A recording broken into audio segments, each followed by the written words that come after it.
Bismillahirrohmanirrohim. Saudaraku yang dirahmati Allah, pernahkah kita merasa hidup ini terasa sempit, rezeki seret, hati gelisah, bahkan badan sering lemas tanpa sebab? Bisa jadi salah satu penyebabnya adalah kebiasaan yang dianggap sepele, tapi ternyata sangat dibenci para ulama, yaitu tidur setelah subuh.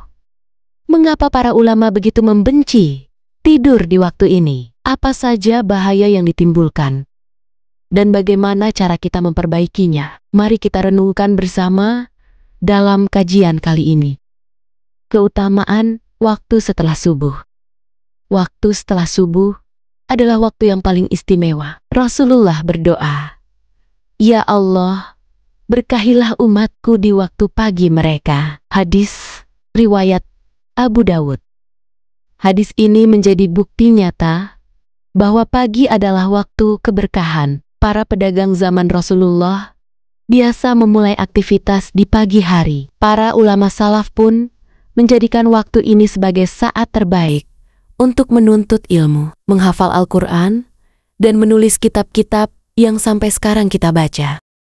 Bayangkan betapa besar nikmat Allah pada waktu ini. Pintu rezeki dibuka, malaikat turun membawa catatan amal, dan hati sedang jernih menerima nasihat. Tapi sayang, justru banyak manusia memilih untuk kembali menarik selimut dan melewatkan waktu emas ini. Bahaya tidur setelah subuh. Ibnu Qayyim rahimahullah berkata, di antara hal yang sangat dibenci para ulama adalah tidur setelah salat subuh. Karena waktu tersebut adalah waktu untuk memperoleh ganjaran, keberkahan, dan rezeki. Beberapa bahaya tidur setelah subuh yang dijelaskan para ulama.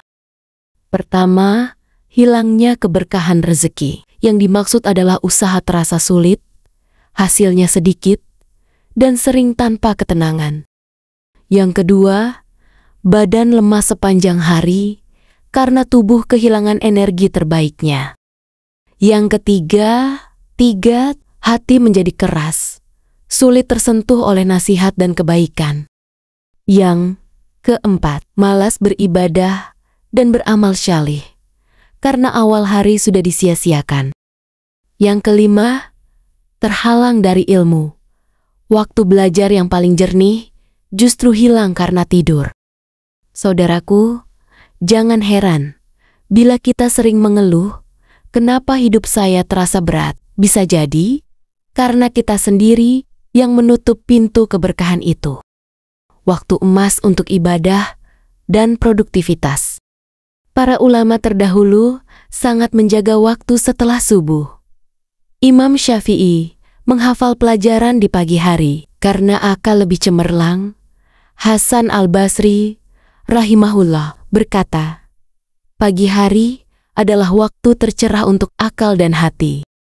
Mereka tidak sekadar bangun untuk salat, lalu tidur kembali, tetapi mereka isi dengan zikir, doa, membaca Al-Quran, menulis ilmu, atau bahkan memulai pekerjaan dunia yang bermanfaat. Cobalah perhatikan, orang-orang sukses, baik ulama maupun para ahli, rata-rata mereka memulai aktivitas di pagi hari. Mereka paham, pagi adalah awal kemenangan. Mari kita ubah, mulai dari sekarang. Jika kita terbiasa tidur setelah subuh, bukan berarti tidak bisa berubah. Perubahan besar selalu dimulai dari langkah kecil. Duduklah setelah subuh hingga matahari terbit, lalu salat duha, bacalah Al-Quran meskipun hanya 1 halaman. Menulislah, bekerja, atau belajar sesuatu. Nikmati secangkir kopi atau teh sambil bertafakur. Biarkan cahaya subuh menyapu gelapnya hati dan kemalasan jiwa. Ingatlah, hidup yang diberkahi tidak dimulai ketika kita bangun siang, tetapi ketika kita menjaga pagi dengan penuh kesadaran. Saudaraku, tidur setelah subuh bukan hanya kehilangan waktu, tapi juga kehilangan keberkahan. Jangan heran bila rezeki seret, hati terasa kosong, dan hidup terasa berat semua. Bisa jadi karena kita menutup mata di saat Allah membuka pintu-pintu langitnya.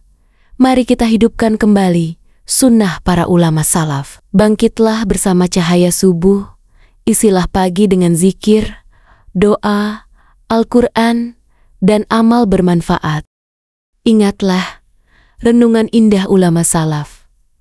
Kita bukan kekurangan waktu, tapi kita menyia-nyiakan waktu paling berkah dalam hidup. Semoga Allah memberi kita kekuatan untuk menjaga pagi dan menjadikannya sumber keberkahan hidup kita di dunia dan akhirat. Amin ya robbal alamin. Jangan lupa, sahabat, bagikan kajian ini agar lebih banyak orang terhindar dari kebiasaan yang dibenci para ulama. Dan insya Allah, setiap kebaikan yang mereka amalkan juga mengalir sebagai pahala untuk kita.